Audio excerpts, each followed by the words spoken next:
Haleluya, haleluya. Namshota vito ra matimba ra Yesu hi ya ka rito ra Xikwembu. Hi ya vulavula hi le ka John 11. Laha hi ta ku hi ta tivisiwa kumbe ku dyondzisiwa hi timhaka ta ku hundza misaveni ka Lazaro. Rito ra Xikwembu, Hosi Yesu u tivisiwile hi mavabyi ya Lazaro. Lazaro a hanya. Endzhaku ka 2 days Hosi Yesu a humesa rito eka vadyondzisi va yena a ku Lazaro u etlele. Just when they thought ku ri u lo etlela vurhongo bya normal, kasi se Lazaro a hundzile emisaveni. Uya a ya lahliwa ku hela 4 days. That is when Jesus Christ aku aya ka Martha na Maria. Loko a fika eka Martha na Maria, a fika hi ku tlhaveka lokukulu because a swi twisisa leswaku Lazaro I wun'we wa yehe, I mean one of his own. Rito ra Xikwembu, Martha kumbe Maria aku eka Hosi Yesu, loko a wu lo hatlisa wu fika ingi Lazaro a nga hundzanga emisaveni. But then Hosi Yesu aku ka vona ni kombeni laha a nga etlela kona. Indeed va ye va famba na yena va tibyela leswaku u lava ku ya rilela ehenhla ka sirha ra Lazaro. A va nga mativi makungu ya Hosi Yesu. Loko va fika esirheni a tlhaveka Hosi Yesu a rila, ivi va Yuda va ku vonani laha a rilaka hi kona, vonani ku a n'wi rhandzisa ku yini, hi ku yehe I pfula vanhu mahlo lava nga voneki, I tsandziwe hi yini ku va a vona rifu leri loko ra hata. Yesu a nga zangi a swi yingisela kumbe ku swi tekela enhlokweni. A ku eka vona a ku khunguluxani ribye leri. Martha a ku ka Yesu a ku mara Hosi swi na 4 days munhu a lovile, swi vula yini na? Swi vula ku na ku nun'ha se wa nun'ha. Mara Hosi Yesu a nga vangi na mhaka na swona. U loko ribye ri khunguluxiwa a huwelela Lazaro a ku Lazaro pfuka u huma. Indeed that is what happened. Lazaro loko a huma a bohileriwini hi malapi kusuka milengeni ku fika enhlokweni, mara u ye a swi kota ku huma a hanyisiwa a pfuka. Namuntlha ni lava ku ya vulavula na vanhu lava va nga na swiyimo leswi nga bola, ku nga khale va ri ka swiyimo leswiya leswi nga endla ku vanhu va question matimba ya Xikwembu ehenhleni ka wena, leswi nga endla ku vanhu va question ripfumelo ra wena ehenhleni ka Xikwembu. Xiyimo lexi ku nga khale u ri na xoho lexi xi endla ku vanhu va vona onge ti Xikwembu xi tsandzeke njhani ku vona mhaka leyi ya hata ehenhla ka vutomi bya wena. Van'wani va sungula ku sandza ku hi ku Xikwembu hi xo xa ku swi kota, why xi nga swi koti ehenhleni ka vutomi bya wena. Va ringeta ku nyika ti-alternative na ti-negative thoughts na ti-negative words. Hi mani ku byela Hosi Yesu leswi xin'wana lexi vanhu lava va Yuda va nga xi tivi Hosi Yesu a ku ri ku Hosi Yesu I swi tivini ku Lazaro wa vabya before Lazaro a hundza misaveni. Sweswo a ku ri xihundla xa Hosi Yesu na vadyondzisi va yena laha a ri kona. Leswi vula leswaku na wena ku ri xiyimo xexi le ku teni endzeni ka vutomi bya wena Xikwembu xi swi tive before xi ta fika. Mara hi ku vanhu a va mativi makungu ya Xikwembu, they feel like God has neglected you. Na wena kwale nga ku u twa ku Xikwembu xi ku tshikile, na wena u sungula ku tibyela ku xiyimo xa wena xi borile. Hi mani ku byela Xikwembu xa swi kota eku ku pfuxa endzeni ka sirha leri va ku seletela ri ka roho ku hundze na masiku va hleketa ku ri u borile. Xikwembu xa swi kota ku ya ku hlamula endzhaku ka nkarhi wa ku leha u ri ndzeni ka xiyimo. Hambi ku ri va sesi wa Lazaro na vo se a va ri sure ku Lazaro u borile a nga ha pfuni nchumu, mara hi ku Hosi Yesu a ku ri yena a ri na makungu u swi kotile ku ya pfuxa Lazaro. Lazaro a va n'wi bohile ku fana loko xiyimo xa vo va xi bohini va xi seleterile, va ku swi nge he pfuki swa ha humile, u nge he pfuki va tshunxekeli va lahlela swikhiya swa magancu. Mara Xikwembu xa swi kota ku ya ku tshunxa swi ku humesa endzeni ka ku bohiwa lokuya. U nga tshuki u kanakana kumbe ku hela matimba. Famba u ya pfumela eka Xikwembu. Swi nga ku karhati loko u vona ku ri khale xiyimo xexi xi endleka.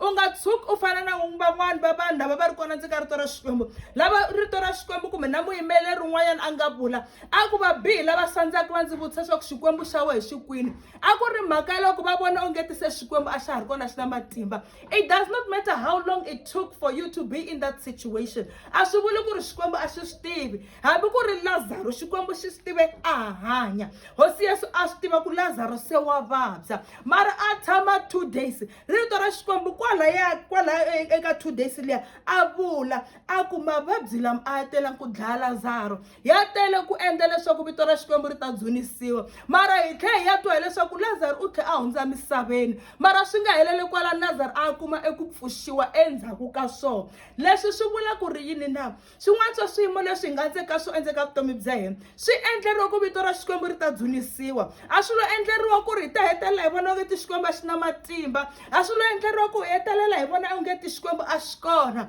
Xi koho Xikwembu ku ta ku humesa eka mavabyi lama nga khale u ri na wona, eka xiyimo lexi ku nga khale xi ku kayisa, eka ku tsandzeka loko ku nga khale khale u karhi u tsandzeka kona Xikwembu xi kona ku ta ku ponisa. Do not be worried hi vanhu lava va ku vutisaka ku mara leswi hosi Yesu a kota ku pfula vanhu matihlo u tsandziwe hi yini ku vona rifu ra Lazaro a ri vonile a ri tiva. That is why Bibele khe specify yi ku kwale a ri koho u ye a ya vula a ku se Lazaro u etlele.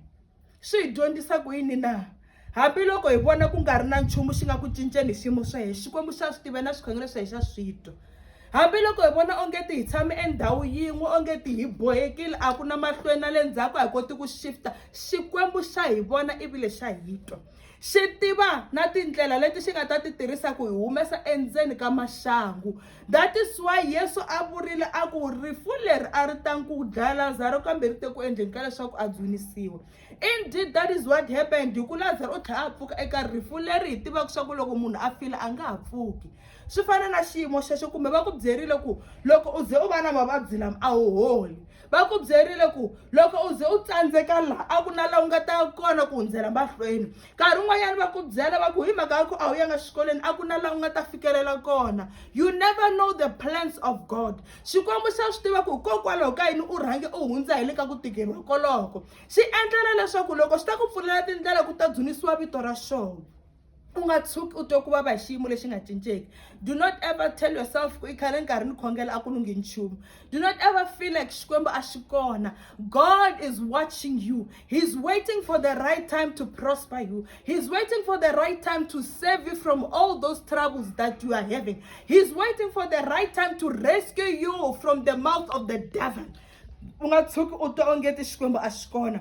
Xikwembu xi koho, Xikwembu xa ku vona naswona Xikwembu xa ha ri ku kunguhateni leswaku xi ta ku humesisa ku yini. Xa ha yimele va vulavula va heta. Xa ha yimele va ba swigandlu va ku vitana na vito ra xiyimo lexiya va ku i na xiyimo lexo bola xo nuhwa. Swi endla xa ha yimele na vanhu va ku siya endzeni ka sirha va ku hi ta endla yini hi yeku a nga pfuni nchumu. Hi ta ya kwini na yeku a nga na mali. Hi nge vulavuli nchumu na yena ku a ku na leswi a nga ta hi nyika swona swa ku hi pfuna. Xikwembu xi yimele va ku nyika ti-title na ti-label. Xi yimele va ku vona tanihi munhu a nga bola va nga laveki ku tshunelela kutani xi endla vukulukumba bya xona leswaku vito ra xona ri ta dzunisiwa. U nga tshuki u kanakana kumbe ku chuha kumbe ku twisiwa ku vava hi loko i vona swa swi nga lungi hi loko u vona xiyimo xa xi hete malembe na malembe hi loko u vona xi hete masiku layo tala u swi vona swa ku van'wanyana va nghena ndzeni ka xiyimo lexa va hatlha va huma. U nga tshuki u vona ongeti Xikwembu a xi kona. Swi tive swa ku Xikwembu xi lava ku humesa hi ndlela leyi u nga ta dzunisiwa vito ra xona ha wena. Xi endlela leswaku na vanhu va ta vulavula va ku i Xikwembu through you. Xi endla leswaku na van'wani va ta kuma ku pfumela na ku hundzuka through you. Xi endla leswaku ya testify u va byela leswaku i moni Jesu vile ke ya mu tiva. Hi mhaka yini na i mhaka ya ku Xikwembu xi ta ku pfuxa endzeni ka sirha leri va ku bohelele na milenge na mavoko leswaku u nga tshukunyuki u nga humi. Vanhu lava va swi vona ku va ku kotile va ku a nge humi se hi hetini hi chele na gancu hi lahla xikhiya hi lahlela le. They do not know ku loyi a nga na final say i Xikwembu. That is why ka Revelations 3:7-9 yi ri Xikwembu xo xi nga khoma xilotlelo xa Davhida laha ku pfulaka xoka rava loyi a nga ta pfala na laha ku pfalaka xoka rava loyi a nga ta pfula. Hi yo mhaka hi tlhe hi ya ku hi ya twisisa swin'wanyana. Xikwembu xi ku ni ta va endla lava nga va sinagogue ya Satan lava tivulaka va Yuda leswaku va ta khinsama emahlweni ka wena va vula leswaku ndzi ku rhandzile. Hi mhaka yini na va ta vona Xikwembu se xi ku pfulerile laha vona va hleketa ku va pfale koho laha vona va hetelela va ku Xikwembu xi ta ku pfuna va karhi va swi tiva ku hi vo va nga tlhe va tshama ehenhla ka masingita ya vutomi bya wena. Xikwembu xi ta va endla leswaku va khinsama mahlweni ka wena va ku Xikwembu xa ku rhandza va declare hi milomu ya vona hikuva va vone matimba Xikwembu ehenhleni ka wena. So do not be worried.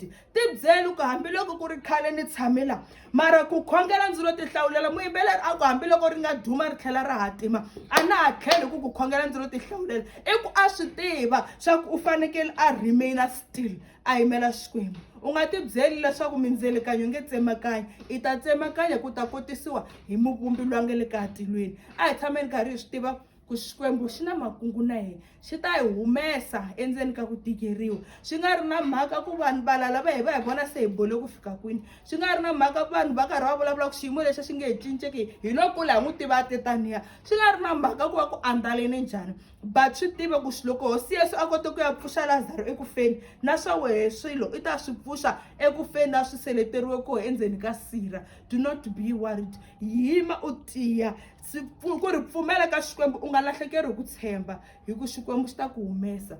Be blessed and amen and amen.